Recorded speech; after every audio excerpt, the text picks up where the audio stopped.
सीताराम, श्री राधे श्याम। आप सभी को मेरा दंडवत प्रणाम। हमने कल सुना था कि भक्ति में मुख्य विघ्न क्या है और भगवान का तत्व कैसे मालूम होता है, ये सुना था। और आगे हमें सुनना था सकाम भक्ति और निष्काम भक्ति।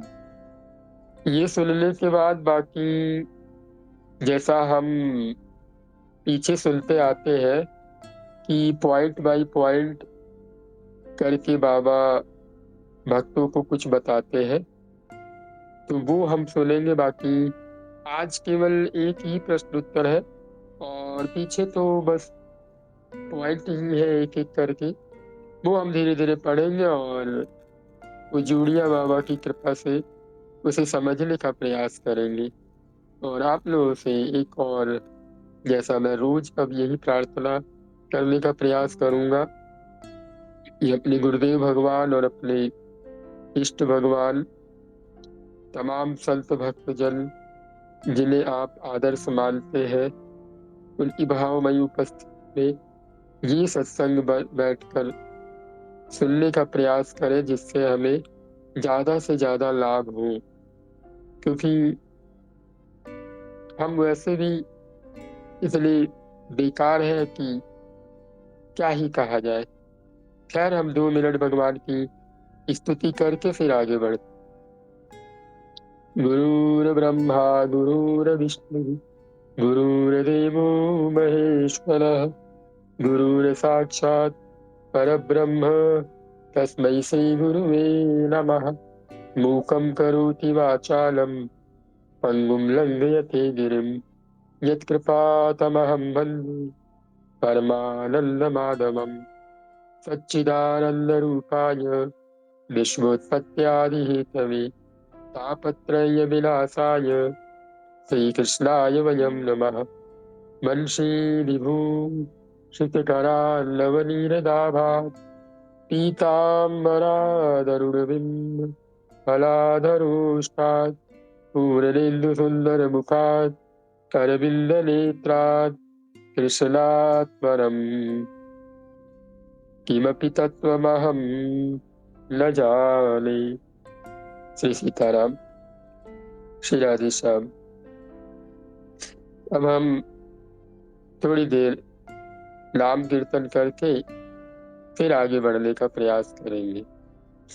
आप लोग मेरे साथ दोहराने का प्रयास कीजिए जिनके पास सहजता है, और फिर उसके बाद आप लोग बहुत ही सावधानी पूर्वक माइक म्यूट कर लीजिएगा। चलिए हम शुरू करते हैं। श्रीमन्नारायण नारायण नारायण श्रीमन्नारायण नारायण नारायण श्रीमन्नारायण नारायण नारायण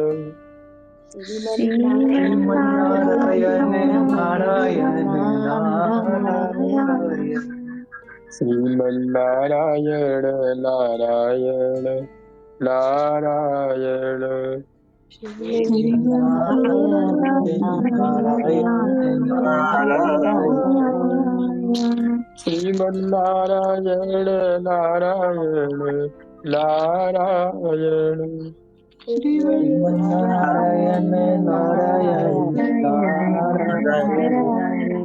श्रीमन्नारायण नारायण नारायण श्रीमन्नारायण नारायण नारायण जय जय नारायण नारायण नारायण जय जय नारायण नारायण नारायण श्रीमन्नारायण नारायण नारायण भजन नारायण नारायण नारायण लक्ष्मी नारायण नारायण नारायण। लक्ष्मी नारायण नारायण नारायण नारायण। स्वामी नारायण नारायण नारायण। स्वामी नारायण नारायण नारायण। श्रीमन्नारायण नारायण नारायण। श्रीमन्नारायण नारायण नारायण। श्री सीताराम सरकार की जय हो। श्री राधे जय श्याम हो सरकार की जय हो। जय हो। अब आप सब अपना माइक म्यूट कर ले और बहुत सावधान हो जाए। जैसा मैं बार बार कहता हूँ कि भावमयी उपस्थिति में पूरा पूरा सुनने का प्रयास करें। हमने कल यहाँ पर छोड़ा था कि सकाम भक्ति और निष्काम भक्ति में क्या अंतर है। यानी सकाम भक्ति आप जानते ही हैं कि जो किसी कामना से हो, निष्काम भक्ति जो किसी कामना से ना हो। ऐसी दोनों भक्ति में क्या अंतर है। तो पूज्य बाबा उत्तर देते हुए कहते हैं केवल भगवान को ही चाहना निष्काम भक्ति है और भगवान से कोई अन्य वस्तु चाहना सकाम भक्ति है। अर्थात भोगों की इच्छा सकामता है और केवल भगवान को ही चाहना निष्कामता है।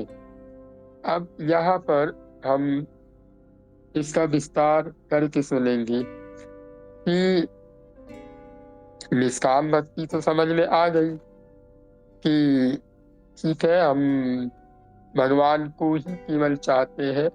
हमें ये फर्क नहीं पड़ता कि हमारे जीवन में कैसी विपत्ति है, कैसा कष्ट है, कैसा दुख है, कैसे लोग हैं, कैसी समस्याएं हैं। हम इन सब चीजों को अवॉइड करते हुए केवल और केवल भगवान को ही चाहते हैं कि प्रभु केवल आप चाहिए। जैसा कि सुग्रीव जी ने राम जी से जब लक्ष्मण जी बहुत क्रोधित हो गए तो उसके बाद जब वो उन विषय प्रपंच से बाहर निकले तो उन्होंने कहा कि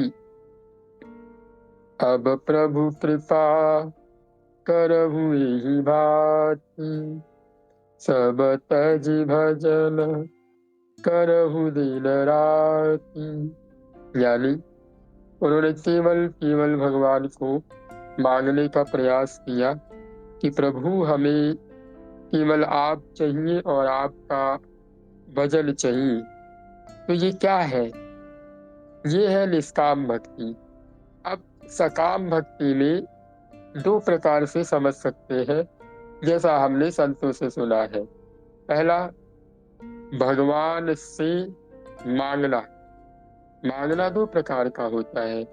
एक तो हम शरीर संसार संबंधी व्यक्ति वस्तुओं के लिए मांगते हैं कि हमारा पुत्र ये हो जाए, हमें ऐसा मिल जाए, हमें वैसा मिल जाए, हमें ये हो जाए, तमाम प्रकार की चीजें। और दूसरा, भगवान से भगवान को मांगना। ये सकाम भक्ति तो है पर निष्कामता में आती है। इस पर थोड़ा सा ध्यान दिया जाए तो बाबा ने यहाँ पर दोनों उदाहरण बहुत साफ साफ बताया, लेकिन हम थोड़ा सा विस्तार करते हैं जो संतों से और पूज्य बाबा के पीछे वाले सत्संग में हमने सुना था कि सकामता में भी निष्कामता होती है। पीछे हमने सुना था, पीछे बाबा ने कहा था कि जो कार्य भगवान के लिए हो, जो कार्य भगवान से भगवान के लिए कही जाए, मांगी जाए, वो क्या है? निष्काम भक्ति है। और भगवान से संसार व्यक्ति परिस्थिति मांगी जाए, ये क्या है? सकाम भक्ति है। सकाम भक्ति बहुत समय तक नहीं रहती। पूज्य भाई जी महाराज कहते हैं, भगवान कभी किसी जीव को भजन के बदले और कुछ नहीं देते। लोगों को लगता है कि मैंने भजन किया, हमें ये मिल गया, हमें ये मिल गया, हम जब से नाम जप कर रहे हैं, जब से प्रभु की सेवा कर रहे हैं, हमें सारी चीजें मिलती जा रही हैं। ना ना, ये आपका भ्रम है। इससे थोड़ा सा बाहर निकलिए, क्योंकि भगवान के दरबार में विषय प्रपंच है ही नहीं। भगवान तो केवल अपने आप को देना जानते हैं। भगवान को और कुछ आता ही नहीं।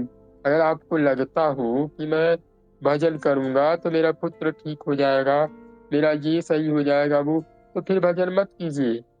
परम श्रद्धेय स्वामी शरणानंद जी महाराज कहते हैं कि भजन करने से प्रभु आपको कुछ नहीं देने वाले।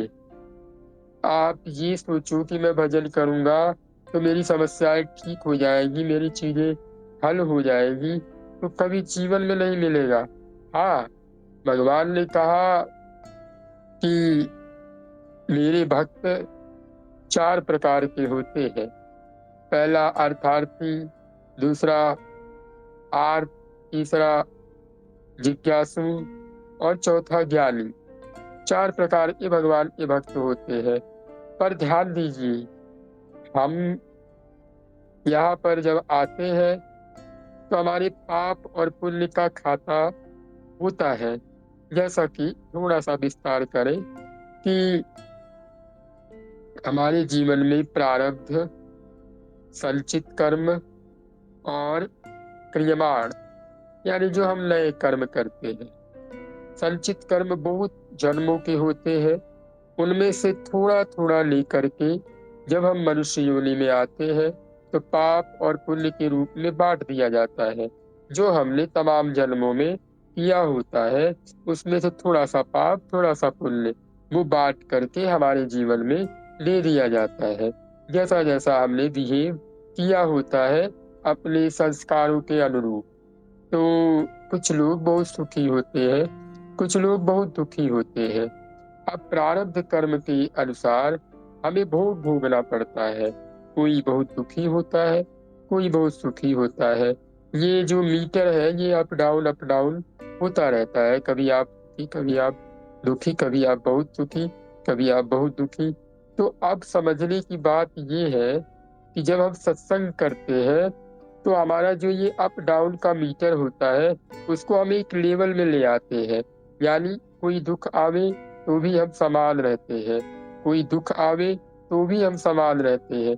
जैसा भगवान ने कहा, सुख दुखे समय कृत्वा लाभा लाभौ जया जयौ, यानी सुख दुख में समान, लाभ हानि में भी समान, जय पराजय में भी समान रहता है मेरा भक्त। यानी उसे पता होता है, वो छटपटाता नहीं है। जैसे अभी एक सामान्य व्यक्ति के जीवन में दुख आ जाए तो वो पूरा हड़बड़ा जाता है। आप अपनी कसौटी को देखिएगा, अपने एक जीवन को देखिएगा कि क्या मैं वास्तव में प्रभु के मार्ग पर हूँ। अगर आप प्रभु के मार्ग पर हो तो आपके जीवन में कष्ट आवे और आप एकदम प्रसन्न कि हाँ ठीक है, मेरा एक प्रकार का दुख खत्म हो रहा है। जैसे आपके शरीर में कोई फोड़ा वगैरह हो जाए और वो खूब बड़ा हो गया हो और अब आपको दर्द दे रहा हो और कोई उसे फोड़े, तो तकलीफ तो होता है, लेकिन अंदर एक प्रसन्नता होती है कि अब ये मुझे आराम देगा, यानी अब ये दोबारा नहीं आएगा। जैसा कि पूज्य भाई जी महाराज कहते हैं, जब किसी साधक के जीवन में कष्ट आवे तो उसे अंदर ही अंदर प्रसन्न होना चाहिए, उसे अंदर ही अंदर उत्सव मनाना चाहिए कि चलो अब ये जीवन में मेरे दोबारा नहीं आएगा। यानी जो ये दुख है, अब ये दुख मेरे जीवन में दोबारा नहीं आए। ये तो है भक्तों की निशानी। लेकिन जो सांसारी लोग होते हैं वो पूरा छटपटा जाते हैं, पूरा परेशान हो जाते हैं। उन्हें चिंतन नहीं करना पड़ता, वो चिंता में ग्रस्त हो जाते हैं। और ये आप लोग समझ लीजिए बहुत अच्छे से, अगर आपके अंदर अभी भी संसारिकता है तो एक बात बहुत ध्यान से सुन लीजिए कि जीवन में आपके सोचने से कुछ भी नहीं होने वाला। आप कितना भी सोचिएगा शायद कुछ ना हो, लेकिन आपके जीवन में दुख आवे और आप भगवान की तरफ, हे नाथ, हे मेरे नाथ, मेरी रक्षा करो, या मैं आपके नाम को भूलूं नहीं, आपको भूलूं नहीं, तो शायद प्रभु त्वरित हो जाए और आपके कष्टों को समेट ले, आपके कष्टों को दूर कर ले, क्योंकि उनके अलावा कोई नहीं है जो आपके दुखों को समेट सकता है। एक बार क्या हुआ, छोटा सा प्रसंग सुनाते हैं।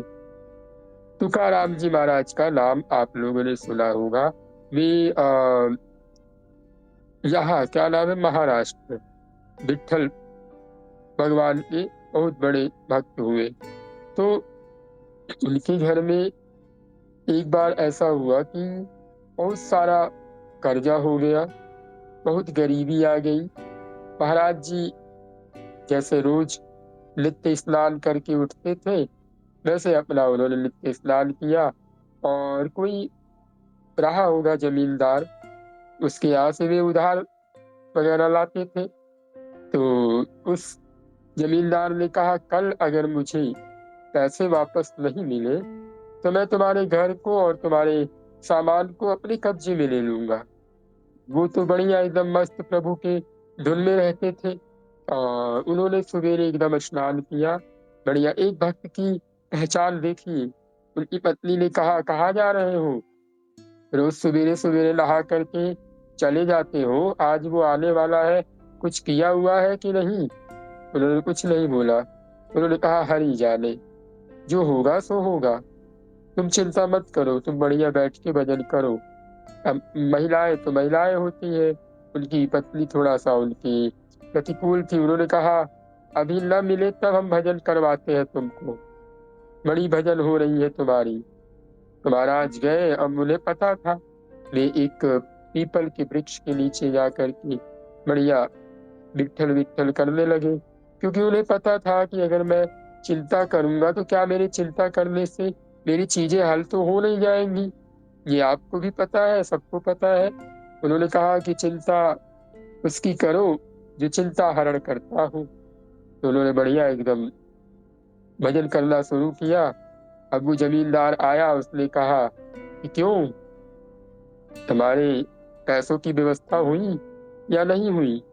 तो माता जी ने कहा, नहीं, अब वो आएंगे तो देखा जाएगा। उन्होंने कहा, आज कोई सुनवाई नहीं। अपने कर्मचारियों से उसने कहा, इनके सामान वगैरह बाहर करो और इनके घर पर कब्जा करो। अब प्रभु की माया देखिए, प्रभु तुरंत तत्काल आ जाते हैं। प्रभु की यही सबसे बड़ी खासियत है कि वो विश्वास नहीं तोड़ते।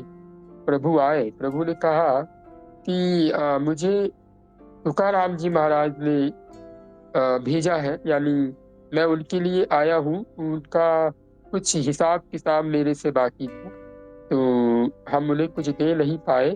एक दिन उन्होंने मेरे ऊपर बड़ी कृपा की थी, हम उन्हें कुछ दे नहीं पाए, आज उनका देने आए हैं, और मेरे पास इतना है, और बाकी मैं उनके लिए 1 महीने का राशन लाया हूँ और सारी व्यवस्थाएं लाया हूँ।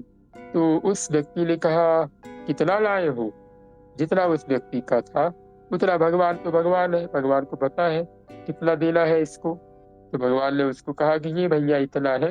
उनकी पत्नी को वो दे दिया गया। बाकी उसने कहा कि माता जी आप क्षमा कीजिएगा, जो बर्तन वर्तन हमने छुआ उसके लिए हम माफी चाहते हैं। भगवान ने कहा, माफी से काम थोड़ी चलेगा, आप उनका बर्तन जहाँ से उठाए हैं वहां ले जाकर रखिए और उनके चरणों में दंडवत होकर क्षमा मांगिए। ऐसा उन्होंने किया।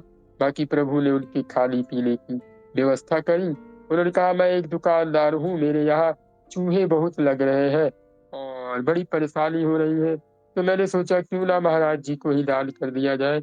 चूहे खाने से अच्छे है कि महाराज जी खाएंगे तो बड़ा आनंद मिलेगा मुझे।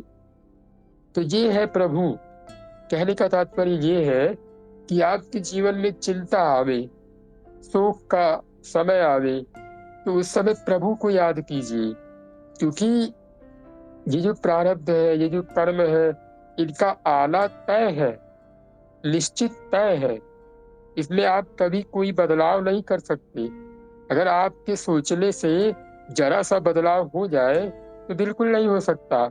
मैं कह रहा हूँ कि आपको बहुत बड़े आप कर्जे में डूबे हो, आप बहुत परेशान हो।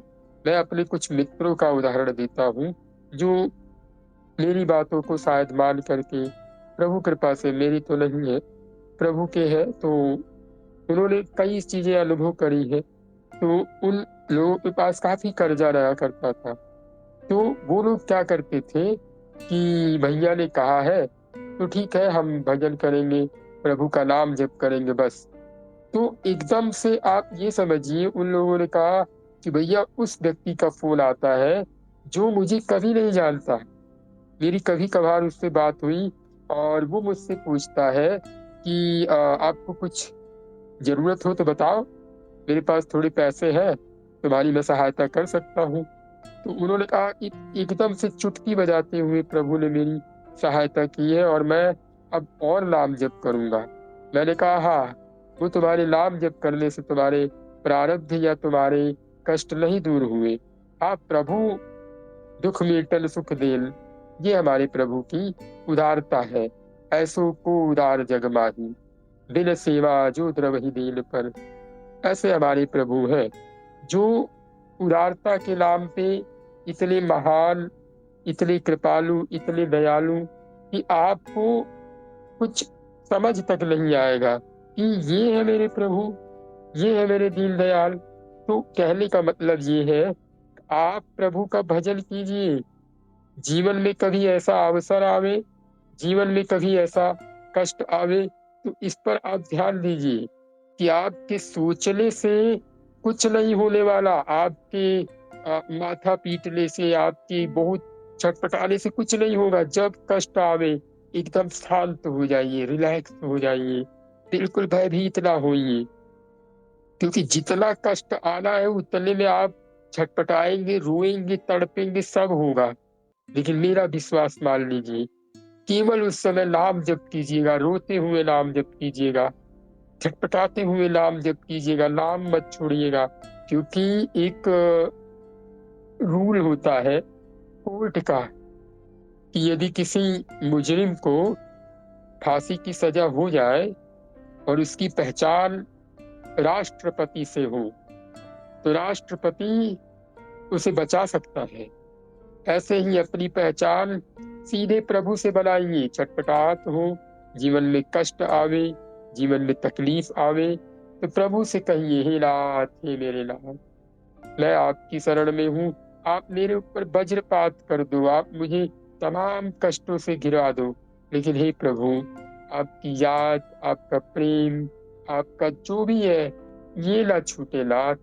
संसार का क्या है, 10 मिनट का कष्ट है, दो 2 दिन ताना मारेंगे, 4 दिन ताना मारेंगे, 50 दिन ताना मारेंगे, उसके बाद आपने देखा होगा कितनी सारी बातें आपके प्रति ऐसी हुई कि आज तक कुछ नहीं हुआ। और इसीलिए कहा जाता है कि ऐसो को उदार जग माही, केवल प्रभु है, केवल प्रभु है। आपको मैं ये छोटा सा सुना देता हूँ प्रभु का ये जो भाव है गोस्वामी तुलसीदास जी महाराज का। तो ये आज थोड़ा सा सुना देते हैं। ऐसो को उदार जग माही, बिन सेवा जो द्रवहि दीन पर। बिन सेवा जो द्रवहि दीन पर, राम सरिस को लाही। ऐसो को उदार जग माही, जोगति जोग विराग जतन करी। लही पावत मुनि ज्ञानी, सुगति देत दीद सबरी कह। प्रभु न बहुत जिय जानी, ऐसो को उदार जग माही। जो संपत्ति 10 शीस अरस करी, रावण सीम पह लीनी। सोई संपदा भिवी सल कहती, सकुच सहित हरि दीनी, ऐसो उदार जग माही। तुलसीदास सब भांति सकल सुख, जो चाहस मन मेरो। तो भजु राम काम सब पूरन, करहि कृपा निधि तेरो। ऐसो उदार जग माही, ऐसो उदार जग माही। बिन सेवा जो द्रवहि लीन पर, राम सरिस नाही। ऐसो उदार जग माही। जीवन में जब कष्ट आवे तो इस भजन को याद रखिए कि प्रभु के सिवाय कोई ऐसा उदार नहीं। अरे उन्होंने जो बड़े बड़े ऋषि मुनि गति नहीं पाते, उन्होंने गीध सबरी को वो गति दे दिया। रावण ने 10 शीश चढ़ाकर जिस लंका को प्राप्त किया, भगवान ने विभीषण को एक क्षण में बिना संकोच के लंकाधिपति बना दिया।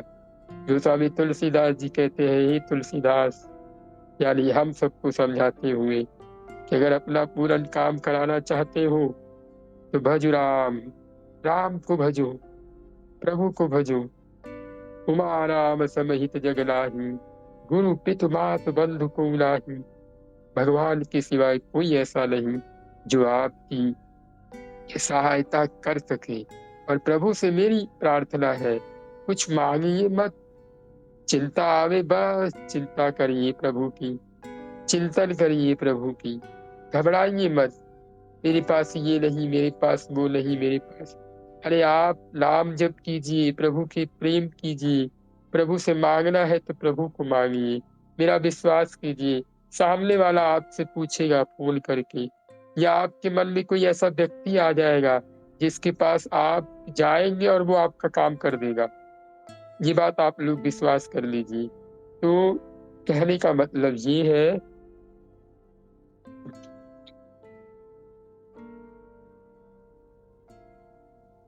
कि हमें प्रभु से प्रभु को मांगना है। अगर सकामता भी रखनी है तो हे प्रभु केवल आप चाहिए, और एक ही चौपाई गुनगुनाइए, जेहि विधिनाथ होई हित मोरा, करहु सुबेगी दास मैं तोरा। यानी नारद जी महाराज पूरे माया में लीन है। ये है भक्त की पहचान। मतलब उन्हें पता है कि हमें एक सुंदर स्त्री दिखी है और उसके लिए एक सुंदर चेहरा चाहिए, पर भगवान के सामने जाकर कह रहे, हे नाथ, मेरा जिस प्रकार हित हो, जिस प्रकार मेरा मंगल हो, प्रभु मुझे वैसा कीजिए, वैसा मेरे ऊपर कृपा कीजिए। भगवान ने कहा, अरे ये तो मेरे भरोसे है।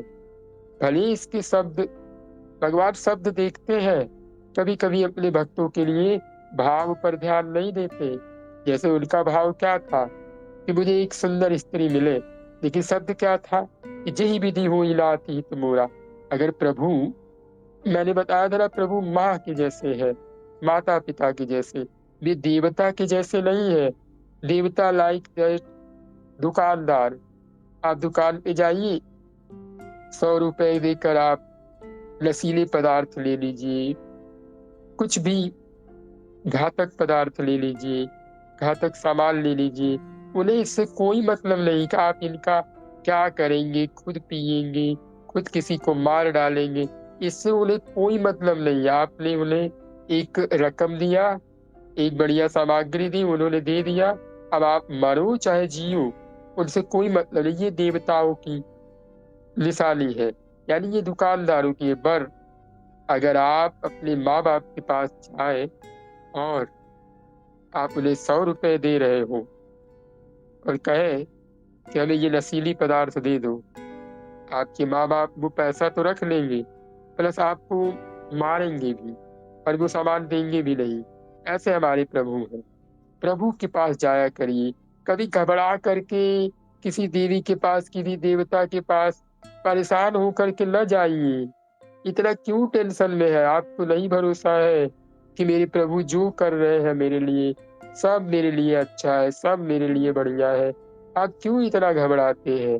अरे हम भगवान के मार्ग में अपने प्रभु के शरणागत है। जो प्रभु के शरणागत हो जाए, भगवान ने गीता के आखिरी श्लोक में कहा, सर्वधर्मान परित्यज्य मामेकं शरणं व्रज, अहम त्वा सर्व पापेभ्यो मोक्षयिष्यामि मा शुचः। हे अर्जुन, मतलब इतना सब कुछ कहने के बाद उन्होंने कहा अब क्या है? एक काम करो, तुम छोड़ो। माता का धर्म, पिता का धर्म, भाई का धर्म, क्या धर्म है इसकी तुम चिंता छोड़ो, मेरे शरण हो जाओ। उन्होंने कहा महाराज आपकी शरण तो हो जाएंगे, इससे क्या होगा? उन्होंने कहा अरे तुमने जो पाप किया है चिंता मत कर, मैं खत्म करूंगा। घबराता काहे है? हम तो खत्म करेंगे ना। ये है हमारे प्रभु का। ऐसा कौन मिलेगा आपको? कोई है क्या? आपके आस पास में कौन आपको दिखाई दे रहा है? कौन ऐसा है जो आपसे इतना प्रेम करेगा? आप इतने सब लोग हैं, आप लोग की बहुत कृपा है, बहुत कृपा है, बहुत कृपा है। एक वो है ना कि जब द्रवहि दीन दयाल राघव, साधु संगत पाई है, जेहि दरस परस समागमादि पाप राशि नसाई है।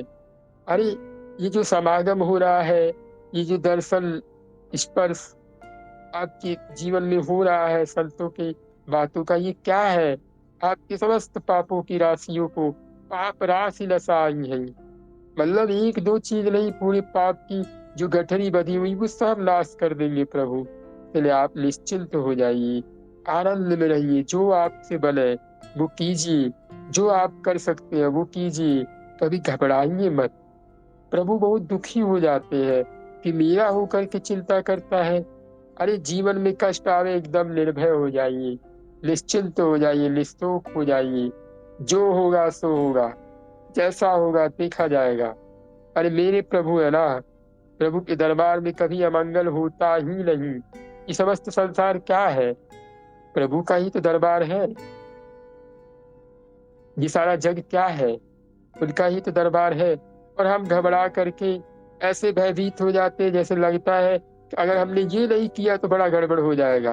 अरे ठीक है, आप प्रयास कीजिए, आपके हाथ में जितनी सामर्थ्य है आप उतना कीजिए, पर चोरी मत कीजिए, बेईमानी मत कीजिए, लोन मत लीजिए, किसी से उधार मत लीजिए। एकदम निश्चिंत बैठे रहिए।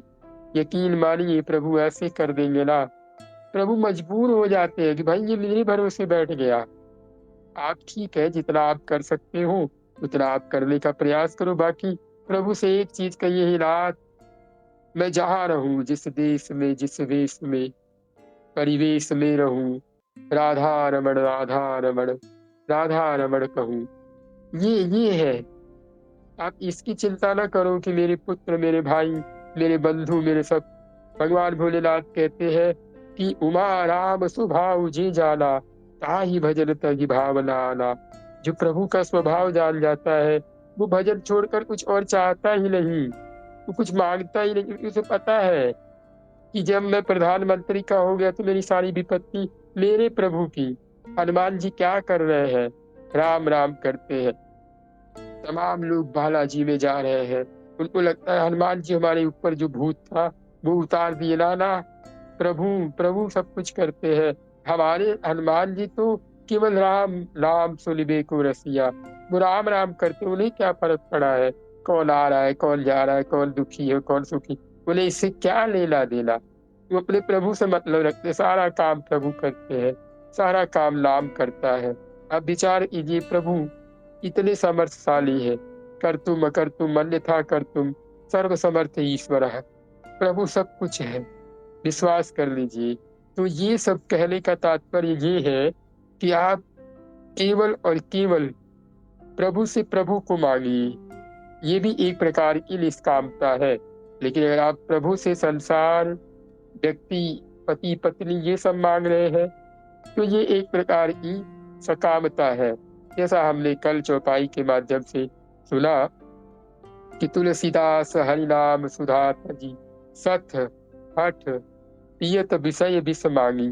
यानी तुलसीदास जी कह रहे हैं कि देखो तुलसीदास कैसा है कि प्रभु के हरिनाम सुधा यानी अमृत को छोड़ करके, सठ माने दुष्ट, हठ माने हठ पूर्वक, पियत विषय विष मांगी। यानी विष जो है ना, ये शरीर, संसार, व्यक्ति, परिस्थिति, ये विषय है। ऐसे विषयों को मांग मांग कर पीता है कि नाथ मुझे पुत्र दे दो, नाथ मुझे पत्नी दे दो, नाथ मुझे ये दे दो, नाथ मुझे वो दे दो, मांग मांग कर पीता है। और जो हरिनाम स्वाभाविक हमें प्राप्त है उसका हम कभी रसास्वादन करते ही नहीं। आप लोगों ने बहुत भजन गाए होंगे, बहुत गाने गाए होंगे, उसमें इतना रस आ जाता है आपको कि दिन भर वही गाना, दिन भर वही गाना, कितना भी कष्ट आए इतना रस आ जाता है उस गाने में कि हम वही गुनगुनाते हैं। इतना कष्ट हमारे जीवन में है फिर भी हम वही गाना गुनगुना रहे हैं। कभी आपको ऐसा नाम में रस आया कि आप राम राम राम राम राम राम राम राम कर रहे हो, इतना स्वाद आ रहा हो कि मन कर रहा है कितना गा ले, कितना बोल ले, कितना कह ले, ऐसा आया? नहीं आया। क्या है हमारे जीवन का लक्ष्य? क्या है? भगवत प्राप्ति करना। हम यहाँ क्यों आए हैं? हम यहाँ क्यों जुड़ते हैं? हम इस ग्रुप में क्यों जुड़े हैं? क्या हम यहाँ पर मान सम्मान पाने के लिए जुड़े हैं, या जो लोग मान सम्मान चाह रहे हैं क्या हम उनके दुर्गुणों को देखने के लिए जुड़े? बेचारे वो भोले भाले हैं, हम उनके प्रति क्यों ऐसा करें? हम यहाँ चुपचाप नियम ग्रुप में जुड़े हैं, इतने टाइम नियम पे आ जाते हैं, किस लिए जुड़े हैं? हमारा कल्याण हो, हमारी भावनाओं पर हमारे प्रभु का अधिकार हो। तो हम ये सुन रहे थे कि सकाम भक्ति और निष्काम भक्ति।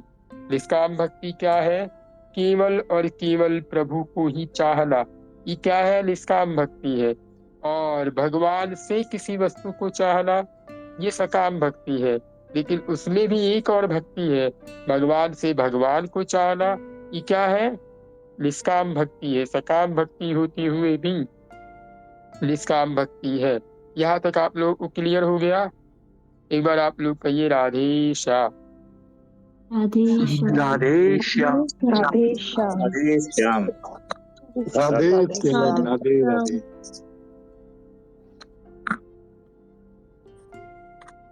अब हम आगे बढ़ेंगे।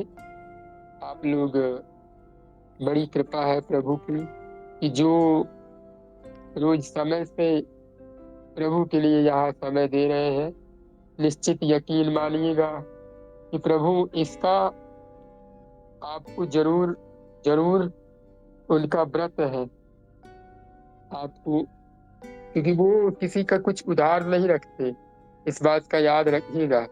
आपने अगर उनके लिए एक कदम आगे बढ़ाया है ईमानदारी से, तो आप 10 कदम उन्हें आगे पाएंगे और निश्चित पाएंगे। जी, मैं तो नहीं कह रहा हूँ, पर हाँ, जैसा मैंने संतों भक्तों से सुना है। तो हमने यहाँ तक सुन लिया और हमें यहाँ तक समझ में आ गया कि हमें करना क्या है। करना हमें स्वाभाविक रूप से निष्काम भक्ति की तरफ ही अपने जीवन को है। बाकी सारी चीजें स्वाभाविक हमें प्राप्त होंगी, इसकी आप चिंता न कीजिए। हाँ, अगर आपसे कुछ अच्छे भाव आवे, आपके मन में अच्छे कर्म करने का विचार आवे, तो आप कीजिए। जैसे गरीबों की सहायता करना, वो भी ये भाव से कि अरे मेरे प्रभु ने मुझे निमित्त बनाया, जय हो, जयकारा करते हुए सबको खिलाइए, सबको पिलाइए, अच्छी बात बोलिए, मीठे वचन बोलिए, कम बोलिए लेकिन मीठा बोलिए। ज्यादा परेशान होने की जरूरत नहीं है, क्योंकि जीवन वैसे भी इतनी छोटी है, तो हम चिंता करके क्यों इतना परेशान हो। अब हम पॉइंट पे बात करेंगे। बाबा यहाँ पर कितने पॉइंट्स है ये तो मुझे नहीं पता, पर हम एक एक करके देखेंगे। पहला है, बाबा कहते हैं भगवान की कृपा तो सभी जीवों पर रहती है, किंतु मन की मलिनता से हमें मालूम नहीं होता। मीराबाई जहर का प्याला पी गई, किंतु उनका कुछ नहीं बिगड़ा। यानी भगवान की जो कृपा है वो सारे जीवों पर समान रूप से है। जैसे भगवान सूर्य देव को देख लीजिए, वो सबके ऊपर एक जैसी ही किरण देते हैं। अभी गर्मी आ रही है तो ऐसा थोड़ी है कि आप पर्सनली अकेले जल रहे हो। हाँ, जिन्होंने कर्म किया हुआ है बढ़िया एसी में रह रहे हैं, बढ़िया कमरे में रह रहे हैं। जिन्होंने कर्म नहीं किया वे बेचारे धूप में है। अब ऐसा तो है नहीं कि प्रभु ने आपको, आप अगर धूप में हो तो आपके ऊपर पर्सनली ये एक चीज कर रखी है। तो ये चीज आपको समझना होगा कि भगवान की कृपा तो सब पर है, लेकिन जो अहंकार की छतरी लगाकर बैठा है, जो मोह की छतरी लगाकर बैठा है, इससे आपका कुछ नहीं होगा। यानी आपका मन जो है बहुत मलिन है। और मन की मलिनता कैसे दूर होगी? हमने पीछे बात की थी कि थोड़ी थोड़ी देर में प्रभु से प्रार्थना कीजिए कि हे नाथ आपके नाम में प्रेम हो जाए। और थोड़ी थोड़ी देर में जिन संत भगवान को, जिन गुरुदेव भगवान को आप फॉलो करते हैं, उन्हें याद करने का प्रयास कीजिए, उन्हें याद करने का स्वभाव बनाइए। इससे आपका अंतःकरण शुद्ध होगा, इससे आपके अंतःकरण में शुद्धता आएगी। और एक बात ये भी सोच लीजिएगा कि गुरुदेव भगवान कोई शरीर, कोई व्यक्ति, कोई स्थान पर नहीं रहते, वो आपके समक्ष, आपके पास में ही रहते हैं। वो साक्षात हमारे प्रभु है। जैसे हमने पीछे बात करी थी कि यदि आपके पास भगवान आ जाए, लाइक दैट, जैसे आपकी माता है, पिता है, आप भी एक माता पिता हो, तो यदि कोई बच्चा अपनी माँ बाप के पास रहे तो उतना भयभीत नहीं होता, क्योंकि उसे पता होता है ये तो मेरे माँ बाप है, इनसे क्या ही डरना, इनसे क्यों ही डरना। लेकिन अगर वही माँ बाप एक कॉलेज में चले जाए, एक स्कूल में चले जाए और वहां पर एक अध्यापक हो, तो अब वो जो बच्चा है वो सारे स्कूल की तरह वो भी उन्हें मैडम और सर ही कहेगा, ये नहीं कहेगा कि माता जी, पिताजी। और वो मार भी खाएगा, वो डरेगा भी, उनके द्वारा बताए हुए बातों को करेगा भी। वही भगवान, वही प्रभु हमारे सामने हमारे गुरुदेव बनकर आए हुए हैं, क्योंकि उन्हें पता है कि अब ये मुझसे डरेगा, अब ये मेरी बातों को समझेगा। तो इसीलिए जब भी कोई गुरुदेव भगवान दिखे तो उन पर प्रणाम कीजिए, उन्हें अपने भाव से रखिए। तो ये चीज हमें समझ में आ गई कि हमारे मन की मलिनता कैसे दूर होगी। थोड़ी थोड़ी देर में नाम को याद कीजिए, थोड़ी थोड़ी देर में अपने गुरुदेव भगवान को याद कीजिए। कल एक हम ऐसे बड़ाई की बात तो नहीं कर रहे हैं, हमारे एक मित्र है जो हमारी ही उम्र के होंगे, उनकी शादी वगैरह हो गई, वो आकर ऐसे बैठ करके रो रहे थे कि भैया आपके जैसा हमारा भाव और आपकी जैसी हमारी स्थिति कैसे होगी। पहले तो हम सोचते थे कि हमारी शादी हो जाएगी, हम बड़े सुखी हो जाएंगे, लेकिन आज समस्याएं और भी है, तो इन सब चीजों पे हम कैसे बढ़े। तो खैर, मेरी तो आदत है लेक्चर देने की और मेरी वासनाएं भी है ज्यादा बोलने की। तो उन्होंने कहा कि इसका उपाय क्या है। तो एक कॉपी थी, हमने कहा कॉपी कलम उठाइए और उसमें लिख करके रख लीजिए अपने जेब में कि हे मूर्ख नाम जप कर। थोड़ी थोड़ी देर में उसको निकाल कर देखते रहा कीजिएगा। यदि मेरी बातों पर जरा सा भी विश्वास है, बाकी आपके ऊपर है, आपका चुनाव, आप क्या करना चाहते हैं क्या नहीं। तो उन्होंने कहा जी। तो यही मैं आप लोगों को भी सलाह दूंगा कि आप लोग भी कोई ऐसी चीज रखिए जो थोड़ी थोड़ी देर में निकाल कर देखने का स्वभाव बनाइए, कि जिससे आपको लगे कि हाँ मुझे ये करना है। और ये मेरी बात नहीं है, ये मैं अपना कोई अनुभव नहीं बता रहा, ये पूज्य महाराज श्री केली कुंज वाले बाबा ने कहा कि जब हम पहले पहले भक्ति मार्ग में आए थे तो भगवान की एक छवि रखते थे और वो छवि थोड़ी थोड़ी देर में निकाल करके देखा करते थे कि हाँ मेरे नाथ, फिर उसको रख लेते थे, फिर थोड़ी देर में निकाल के देखते थे, फिर उसको रख लेते थे। तो उन्होंने कहा इससे हमारा प्रेम बढ़ता गया, तो इससे आप लोगों को भी प्रेम बढ़ता जाएगा। ये आप करने का प्रयास कीजिए, इससे आपका अंतःकरण भी शुद्ध होगा। और मुझे लगता है कि अगर आप कुछ करेंगे तो आपको नाम भी याद आएगा और आप उसी समय गुरुदेव भगवान को याद कर लेंगे और आप उसी समय ये भी कहेंगे हे नाथ, हे मेरे नाथ, मैं आपको भूलूं नहीं। तो इससे आपका मलिनता दूर होगी। जैसे मीराबाई जी ने विष का प्याला पी लिया, उन्हें कुछ नहीं हुआ क्योंकि उनका अंतःकरण शुद्ध था। आगे दूसरी भक्ति है, दूसरी बात है, दूसरे पॉइंट में कहते हैं बाबा कि पराभक्ति में ज्ञान भी रहता है और प्रेम भी रहता है। यानी जो एक पराभक्ति होती है, हमने भक्ति के बारे में सुना, तो पराभक्ति जो होती है उसमें ज्ञान भी होता है। ज्ञान यानी आप ज्ञानी भी होते हैं और प्रेम भी होता है। कई सारे भक्तों को आपने देखा होगा जो केवल प्रेमी होते हैं, उन्हें ज्ञान व्यान से मतलब नहीं। परम श्रद्धेय स्वामी राम सुखदास जी महाराज ने कहा कि ये स्वाभाविक नहीं कि जो ज्ञानी है वो भगवान का प्रेमी भी हो, भगवान का भक्त भी हो। लेकिन जो भगवान का भक्त है वो निश्चित ज्ञानी है, इसमें कोई दो राय नहीं है, क्योंकि वो इतने ऊपर की बात ही करता है। उसे केवल प्रेम दिखाई देता है, प्रेम में हर जगह भगवान। और ज्ञान जब पूर्ण होता है तब ज्ञान दिखाई सब जगह भगवान दिखाई देता है। भगवान ने कहा कि वासुदेव सर्वमिति स महात्मा सुदुर्लभा, यानी वासुदेव सर्व जगह है, सब जगह है, ऐसे महात्मा बड़े दुर्लभ होते हैं। और ये जो जब ज्ञान की बड़ी पराकाष्ठा होती है, ब्रह्म दृष्टि जब बहुत ज्यादा परिपक्व हो जाती है, तब हम हर जगह भगवान को देखते हैं। और पर प्रेमी स्वाभाविक अपने भगवान को हर जगह देखता है, उसको ज्ञान व्यान की जरूरत नहीं होती। मेरे प्रभु यहाँ, मेरे प्रभु वहाँ, मेरे प्रभु ऐसी, मेरे प्रभु बालों में, मेरे प्रभु रंग में, मेरे प्रभु ढंग में, हर जगह वो देखता रहता है। तो हमने क्या सुना कि पराभक्ति में ज्ञान भी रहता है और प्रेम भी रहता है। श्री नारायण स्वामी जी कहते हैं पराभक्ति और ज्ञान में यानी कहु नाही भेद, नारायण मुख्य प्रेम है, कहे संत और वेद। यानी जो पराभक्ति है उसमें ज्ञान, जो पराभक्ति है और ज्ञान है उसमें तनिक भी भेद नहीं है।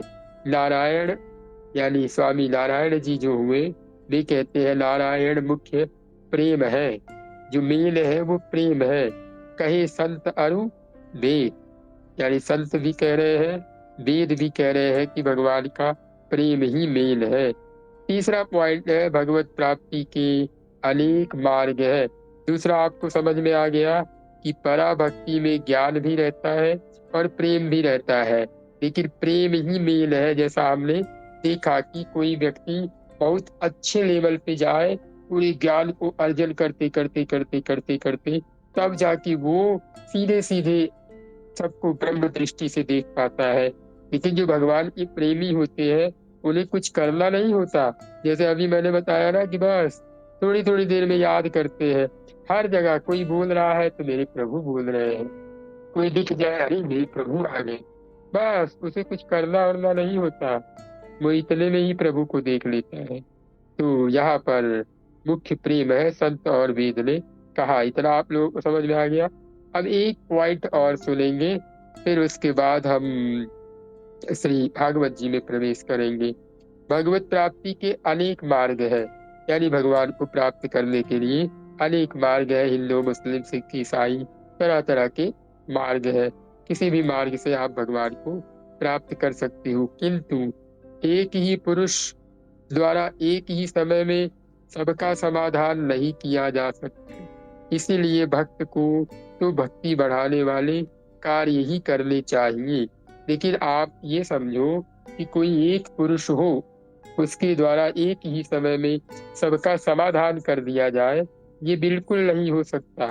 आप तो केवल भक्ति बढ़ाने पर ध्यान दीजिए। भक्ति बढ़ाने का मतलब जैसे अभी हमने बताया कि थोड़ी थोड़ी देर में प्रभु को याद करो, गुरुदेव को याद करो, थोड़ी थोड़ी देर में कहिए हे नाथ, हे मेरे नाथ, हम आपको भूले नहीं। सत्संग सुनिए, भगवान की भावमयी बातें सुनिए। ये चीज आप लोग समझने का प्रयास कीजिएगा। तो इतना आप लोगों को समझ में आ गया कि भगवान को पाने के अनेक मार्ग है, हमें किसी मार्ग का विरोध नहीं करना है।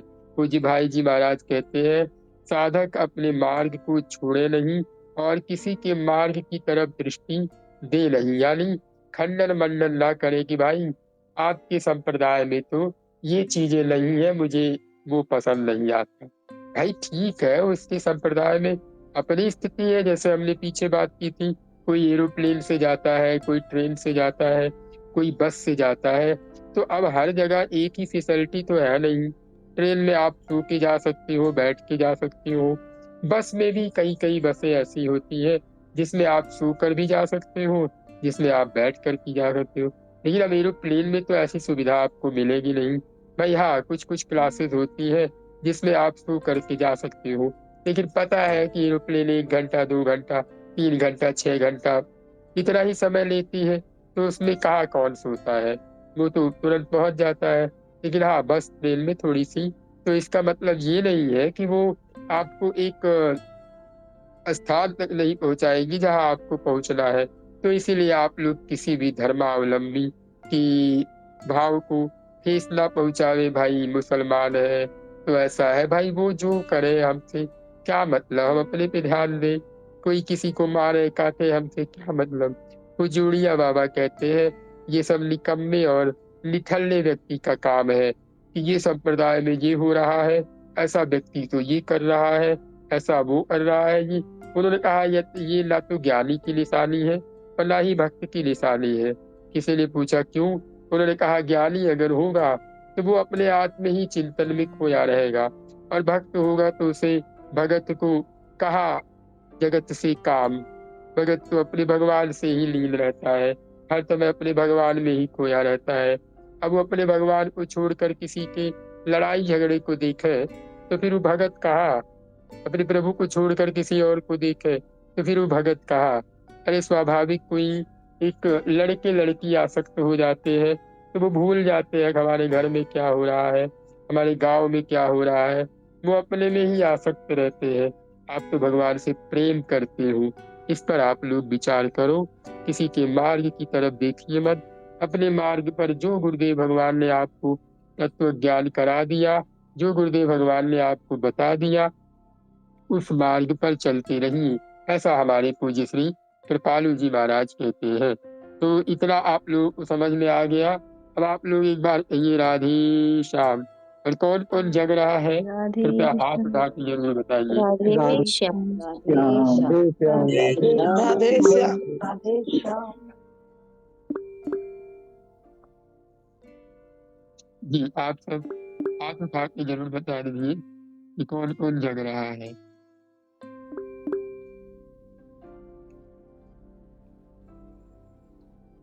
सुमन दीदी राधे श्याम। राधे श्याम। जी, सुमन यादव दीदी आप जग रही हैं? राधे श्याम। आप लोग जी, आप लोग बहुत ध्यान से सुनिएगा, क्योंकि मेरा ऐसा तो कोई वो नहीं है जो प्रभु जैसा भाव प्रकट करते हैं आप लोगों के समक्ष वो बड़ी ही ईमानदारी से, क्योंकि मैंने आप लोगों को पीछे बताया हुआ था मेरा केवल एक ही लोभ है, चौथी भगति मम गुण गण करहि कपट तजिगान। अगर मुझे कुछ मान सम्मान की इच्छा हो तो हे नाथ, वो सब नहीं चाहिए, बस आपका प्रेम चाहिए, आपका दर्शन, आपकी सेवा, और कुछ नहीं चाहिए। क्योंकि ये तो 4 दिन की जिंदगी है और 4 दिन का मेला है। आप लोग जुड़ रहे हैं, लेकिन जब हमें यहाँ से जाना पड़ेगा तो कोई हमारा साथ थोड़ी देगा। सब अपने अपने धर्म के अनुसार, अपने अपने कार्य के अनुसार प्रभु के जाएंगे। हो सकता है आप लोग की भेंट हो, आप लोग मिले, ऐसा हो सकता है, लेकिन ईमानदारी तो यही है कि यहाँ सत्संग सुनिए और एकांत में बैठ करके अपने विचारों पर ध्यान दीजिए। और मेरी प्रार्थना है कि आप ये चीज ध्यान दीजिए कि कभी भी उदास न होइए, कभी भी निराश न होइए। मन मत हो न निराश करो मन को, बस भगवान का नाम लेते रहिए। जब मेरे जैसा व्यक्ति उदास नहीं होता, निराश नहीं होता, तो भगवान ने आपको बड़ा अच्छा अवसर दिया है, हाथ पैर दिया है। भगवान ने आपको सेवा करने के लिए एक अच्छा माध्यम बनाया हुआ है। तो आप क्यों निराश होते हैं? निराश होने से प्रभु बड़े दुखी होते हैं। हमने पीछे पूज्य श्री डोंगरे जी महाराज के सत्संग में सुना था, जब हम अपने हृदय को जलाते हैं तो भगवान बहुत दुखी होते हैं। अपने हृदय को कभी भी नहीं जलाना चाहिए। किसी भी चीज के लिए, पुत्र हो, पत्नी हो, आप अपने अधिकार से जो समझा सकते हैं, अधिकार न बस नहीं, मैं तो ये नहीं कहूंगा कि आप किसी पे अधिकार जमाइए, एक सेवक भाव से कि देखो बच्चा, ये गलत मार्ग है, देखिए आप जो कर रहे हैं ये सही नहीं है, अगर आपको सही लगे तो आप ये ना करें तो बड़ी कृपा है, ऐसा आप उन्हें समझा दीजिए। बाकी फिर जेई विधि होई, नाथ हित मोरा, करहु सुबेग दास मैं तोरा। भगवान भोलेनाथ ने माता पार्वती को बहुत समझाया कि आप प्रभु श्री राम जी पे संदेह न करो, प्रभु है हमारे, सच्चिदानंद भगवान है, आप उनकी चिंता न करो। लेकिन माता पार्वती ने कहा कि मैं अभी अभी अगस्त्य मुनि से जिस पर ब्रह्म परमेश्वर के बारे में सुनकर आ रही हूँ, वो एक पत्नी के लिए रो रहा है, तो भगवान कहाँ से हो सकता है। उन्होंने कहा मैं भगवान की परीक्षा लेना चाहती हूँ। तब भगवान भोलेनाथ ने कहा, वही है सोई जो राम रचि राखा, तू करी तर्क बढ़ावई शाखा। यानी जो होना है वो होगा, क्योंकि राम ने जो रचा है वही होगा। आप तर्क वितर्क की शाखा क्यों बढ़ा रहे हैं कि अरे अगर ये हो गया तो ये हो जाएगा, अगर मैंने अपने बच्चे के लिए ये नहीं किया तो मेरा बच्चा ऐसा हो जाएगा, मेरे पति के लिए मैंने ऐसा नहीं किया, तो ये क्या है, तर्क वितर्क की शाखा क्यों बढ़ा रहे हैं। अरे आप एकदम निर्द्वंद रहिए, निर्भय रहिए, निसंकोच रहिए। आपका तो केवल एक कार्य होना चाहिए, राम नाम बस, और कुछ नहीं। जितना आपसे बने, ऐसा नहीं है आप कर्महीन हो जाइए, अकर्मा हो जाइए, ना ना, जो आपसे बने, जितना आपको लोग समझते हैं, क्योंकि हम रहते रहते एक हमारे अंदर प्रकृति जागृत हो जाती है, हम इतना समझने लग जाते हैं कि हाँ मेरी बात कौन समझता है, या मेरी बात को सुनकर कौन मजाक उड़ाएगा, या कौन मेरी बात को इग्नोर करेगा, इतना हम जान जाते हैं। ऐसा कोई नहीं कह सकता कि हम कुछ नहीं जानते, हमें कुछ पता ही नहीं है, हम तो बड़े भोले भाले हैं, हम बोल देते हैं, ना ना। आपने एक बार बोला होगा, दो बार बोला होगा, सामने वाला व्यक्ति आपकी एक बार मजा ले, दो बार मजा, आप शांत होना सीखिए, मौन रहना सीखिए, प्रभु का भजन करना सीखिए। आपकी जो जिम्मेदारी है, जो रिस्पॉन्सिबिलिटी है, वो आप कीजिए। और हाँ, आप कुछ कमा धमा रहे हैं, प्रभु की कृपा से आपको प्रभु ने सेवा करने का अवसर दिया है, तो मेरी आप लोगों से हाथ जोड़ विशेष प्रार्थना है कि कम से कम 20% अपने धन में से ऐसा धन रखिए जो गरीबों की सहायता, जीवों की सहायता, मछली, गाय, भैंस, जो भी जीव दिखाई दे उनको निस्वार्थ भाव से दान करने का स्वभाव बनाइए। क्योंकि उससे ये मत मांगिए कि हमें पुण्य मिले, हमें स्वर्ग मिले। उन लोगों से भी प्रार्थना करिए कि आप लोग तो प्रभु ही है, हमारे प्रभु में प्रेम हो जाए, ऐसा आप मुझ पर कृपा करें, क्योंकि आप लोग सब मेरे प्रभु के हैं, ऐसा प्रभु से कहिए। जो भी सेवा कीजिए, कभी पुण्य और कभी इन चीजों के पीछे न भागिए, कभी भी पुण्य मत चाहिएगा किसी भी कार्य को कर कर, कभी इस उद्देश्य से मत करिएगा कि मुझे पुण्य मिले, बस इस उद्देश्य से करिएगा कि मेरे प्रभु प्रसन्न होंगे। किसी की सेवा करिए, कभी इस उद्देश्य से मत कीजिए कि हमारा पुण्य हो, हाँ ये भक्ति बढ़े, भक्ति में ये हो, ऐसा हो, ऐसा। बाकी आप लोग हाथ नीचे कर लीजिए, किसी का कोई प्रश्न हो वो आप पूछ सकते हैं, नहीं तो आप लोग हाथ नीचे जरूर कर लीजिए। और जिनका माइक म्यूट नहीं है वे माइक म्यूट करें। अब हम भगवान श्री राम जी के सत्संग में आगे बढ़ेंगे। जी वीरेंद्र भैया, आपको कुछ पूछना है? नहीं भैया, बस आप आगे बढ़िए सर। जी अब हम आगे बढ़ते हैं। खैर, हमने कल सुना था कि माता सीता को प्रभु श्री रामचंद्र जी ने लक्ष्मण जी के द्वारा वनवास यानी महर्षि वाल्मीकि जी के पास भेजा, और माता जी का इतना सुंदर भाव था तो उन्होंने कहा, हे लक्ष्मण, मेरे प्रभु की सेवा करना, यानी जब वो रात्रि में सोते हैं तो वो बिना पैर दबाए उनको नींद नहीं आती, तो तुम इतनी कृपा करना कि मेरे प्रभु के पाँव दबा दिया करना। मेरे प्रभु कभी दुखी ना हो, उनकी सेवा खूब करना। ये एक भक्त का स्वभाव है। वो अपने प्रभु पर कभी भी आक्षेप नहीं लगाता कि तुमने मेरे लिए ऐसा बुरा कर दिया। अरे हम कैसे भक्त, हमारे लिए प्रभु क्या कर रहे हैं, कैसे कर रहे हैं, हमें आपको पता है क्या? उन्होंने हमें कितनी जगह माफ किया, कितनी जगह प्रेम दिया, उतने पर भी हमें इतना अच्छा सत्संग दे रहे हैं। हम तो कुछ करने वाले हैं नहीं। मैं आप लोगों को सच बताऊं, ईमानदारी से बताऊं, एकदम ये समझिए कि एकदम से आप, मतलब मैं आप लोगों के बीच में बैठ करके इन संतों की कृपा से जैसा लगता है कि कोई बोल रहा है और मैं सुन रहा हूँ, ऐसा ये मैं अपने अंदर की भाव बता रहा हूँ। तो ऐसी चीजें हैं। नहीं तो मुझ जैसा मलिन मती कहाँ से क्या बोल सकी, जिसमें इतनी सामर्थ्य ही ना हो। खैर, अब हम आगे बढ़ते हैं। आगे कहते हैं कि वशिष्ठ जी बड़े दुखी हुए, उन्होंने कहा कि आपने ऐसा ऐसा कर दिया। अब आगे हम बढ़ते हैं। श्री राम का जगत की प्रत्येक स्त्री में मातृभाव, यानी प्रभु श्री रामचंद्र जी का जगत की जितनी भी स्त्रियां हैं सभी में माता का भाव। वशिष्ठ जी ने कहा यज्ञ करना है, सीता जी को ले आओ। श्री राम ने कहा ये नहीं हो सकता।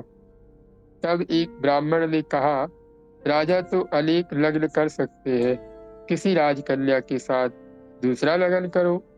भगवान ने दृष्टि नीचे की और हाथ जोड़ करके बोले जगत की प्रत्येक स्त्री मेरी माँ है, प्रत्येक स्त्री में मैं मातृभाव रखता हूँ। कभी ऐसा बोलिएगा मत, यानी कभी ऐसा बोलना नहीं। रामचंद्र जी एक पत्नी व्रत है। राजा दशरथ अनेक रानियों के साथ लगन करते हैं। राम कभी ऐसा नहीं बोले कि मेरे पिताजी ने अनेक रानियों के साथ लगन किया इसीलिए अनर्थ हुआ। पिताजी की भूल राम जी युक्ति से सुधारते हैं। एक पुरुष एक ही स्त्री के साथ लगन करे, जगत की प्रत्येक स्त्री में मातृभाव रखो, ये सनातन धर्म की मर्यादा है। मन बिगड़ा हुआ है, बिगड़े हुए मन को पवित्र रखने के लिए लगन है। मन को एक ही ठिकाने स्थिर करने के लिए लगन है, यानी हमारा जो काम भाव, ये जो तरह तरह की स्त्रियों के प्रति उल्टे सीधे भाव आते हैं, उन सबको एक जगह केंद्रित कर दिया जाता है। यानी आपको जो करना है, एक स्त्री मिल गई उसके साथ जो करिए करिए। खैर, हमने पीछे सुना था कि स्त्रियां भोग के लिए नहीं होती, वे हमारी धर्म पत्नी होती है, यानी हमें धर्म मार्ग पर आगे बढ़ाने के लिए होती है। ऐसा स्त्रियों को भी भाव रखना चाहिए कि हमें पुरुष केवल धर्म मार्ग में आगे बढ़ाने के लिए मिलते। ऐसा हमने पीछे सुना था, जिन्होंने सुना था उन्हें याद होगा। तो हम प्रयास करें कि हमारे पति यदि मिले तो हम उन्हें परमेश्वर की दृष्टि से देखें। सपने हो आन पुरुष जग नाही, किसी और पुरुष को सपने में भी न सोचे। अगर मन में आ जाए तो उस दिन आप अपने आप को मारिए, अपने आप को कोसिए, व्रत रखिए कि मैंने किसी और के बारे में कैसे सोच लिया, मेरे मन में किसी और का भाव कैसे आ गया। इसके लिए चाहे पुरुष हो चाहे स्त्री हो, ऐसा वो सोचे। पूज्य श्री सेठ जी महाराज ने सूर्य भगवान के सामने खड़ा होकर प्रतिज्ञा लिया था कि जिस दिन मेरे मन में मेरी पत्नी के अलावा किसी और पत्नी के प्रति काम भाव या कोई और भाव आए, उस दिन मेरा शरीर फट जाए, उस दिन मेरा शरीर भ्रष्ट हो जाए, पूरी तरह बर्बाद हो जाए, अंगहीन हो जाए। खैर, उन्होंने अपनी पत्नी के भी प्रति कभी ऐसा किया ही नहीं। जब वे अपने कमरे में जाते थे तो वो तो भगवान नारायण के महान भक्त थे, हम लोगों ने बार बार उनके बारे में सुना है। वे जब अपने कमरे में जाते थे उनका कमरा बैकुंठ हो जाता था, क्योंकि जब भक्त आगे आगे चलता है तो उसके पीछे पीछे धाम भी चलता है। तो वे जैसे अपने कमरे में प्रवेश करते तो उनका कमरा पूरा बैकुंठमय हो जाता। उनकी पत्नी उन्हें एक छोटे बच्चे के जैसे देखती थी। कभी उनके साथ उनका कोई भी ऐसा गलत संबंध हुआ ही नहीं, जैसा एक नॉर्मल पति पत्नी का होता है। ऐसा पूज्य सेठ जी ने बहुत बार बताया हुआ था।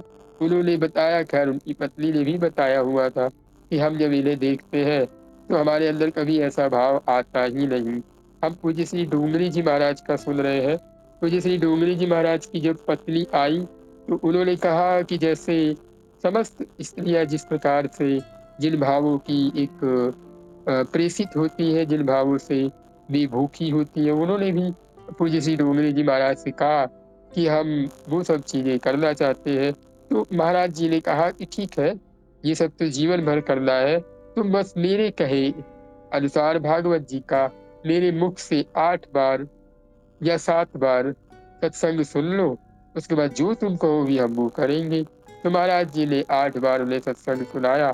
उसके बाद महाराज जी ने कहा कि चलो, जैसा तुमने कहा था हम आपकी वचन के अनुसार वो करेंगे।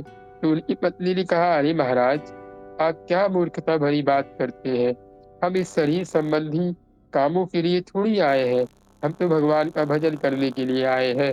तो इसीलिए जिनकी शादी हुई है उनका तो खैर अब वो प्रयास करें कि अपनी जो धर्म पत्नी है उनसे एक भगवत संबंधी वार्ता करें। खैर जिनकी होने वाली है वो जरूर प्रयास करे कि उन्हें शादी होने के बाद कुछ दिन का, 1 महीने का, 2 महीने का नियम बना ले कि हम दोनों मिल कर के कुछ दिन सत्संग करेंगे, बढ़िया रामचरितमानस भागवत जी जो भी है ऐसा नियम बना ले। उसके बाद जब आप गृहस्थ में प्रवेश कीजिएगा, यकीन मानिए बहुत सुंदर गृहस्थ होगा। नहीं तो ये काम क्रोध के चक्कर में फंस करके मरना तो है ही, और निश्चित मरना है, ये भी तय है। खैर अब हम आगे बढ़ते हैं। तो उन्होंने कहा कि हमारा जो ये मन है वो जो बिगड़ा हुआ है उसको ठीक ठिकाने करने के लिए लगन होता है। लगन हमारी इच्छाओं की पूर्ति के लिए, या महिलाओं को दास बनाने के लिए, या पुरुषों को नौकर बनाने के लिए नहीं होता है। हमारी जो मन बिगड़े हुए हैं, जो हम बार बार फिसल जाते हैं, उसको ठीक ठिकाने पर लगाने के लिए है। इतना आप लोगों को समझ में आ गया कि हमारे साथ हमारा जो एक सनातन धर्म की पद्धति है, विवाह शादी ये क्यों होता है, इससे हमारा मन ठीक ठिकाने पर लगे। आगे है कि एक ही पुरुष में जिस स्त्री का मन है वह गृहस्थ होने पर भी साधु है। कोई सुंदर वस्तु देखने में आती है तो मन चंचल हो जाता है। मानव का मन भंवरे के जैसा होता है। भंवरा एक फूल को छोड़ करके दूसरे फूल पर चला जाता है। चंचल मन को, पापी मन को पवित्र करने के लिए लगन करो। लगन मन को एक ठिकाने स्थिर करने के लिए है। दशरथ महाराज भले ही अनेक लगन करे, राम जी ने पिता की भूल सुधारी है। वेदों में वर्णन है, 4 वेद 6 शास्त्रों का अध्ययन परिपूर्ण करके विद्यार्थी जब अपने घर जाता है तब गुरुदेव को वंदन करके कहता है, आप मुझे अंतिम उपदेश दें। मैं घर जाऊंगा, पैसा कमाऊंगा, मैं लगन करूंगा, विद्या परिपूर्ण हो गई है, मुझको अंत में कुछ उपदेश करें। तुम्हारा, यानी गुरुदेव भगवान उसको उपदेश करते हैं, तुम्हारा अध्ययन परिपूर्ण हुआ है, ये अंतिम उपदेश है बेटा। अब तू लगन करने वाला है। लगन करना, पर याद रखना कि तुम्हारी माँ भगवान है। मातृदेवो भवः, पितृदेवो भवः, आचार्य देवो भवः। तुम्हारे पिता परमात्मा है, तुम्हारी माँ परमात्मा है। माँ का नंबर पहला है, पिता का नंबर दूसरा है, और गुरुदेव का नंबर तीसरा है। आचार्य देवो भवः, यह अंतिम उपदेश है। 12 वर्ष तक मेरे आश्रम में तुम रहे हो बेटा। जीव मात्र भूल करता है, मैंने भी कई भूलें की होंगी, मेरी भूल तुमने देखी होगी। 12 वर्ष तुम मेरे पास रहे हो बेटा, मैंने कोई भूल की हो वैसी भूल तुम करना नहीं। मेरे पवित्र आचरण का ही अनुकरण करना। संसार में निर्दोष तो श्री सीताराम है, जीव मात्र कुछ भूल करता तो है ही। मेरे गुरुजी ऐसा